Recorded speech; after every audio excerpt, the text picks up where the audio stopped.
ito na yung pagkain na in-order online. Dumating na. Ito. Yan.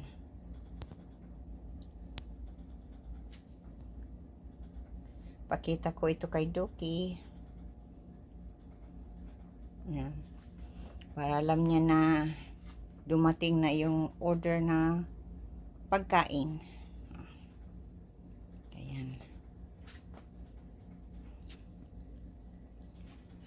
Madaling mga ubos ang gatas dito sa bahay.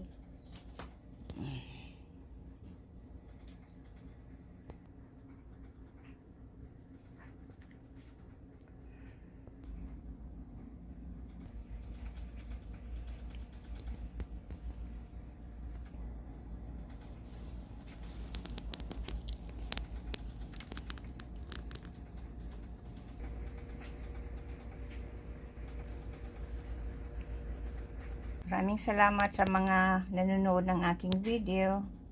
Okay, God bless everyone. Okay, thank you.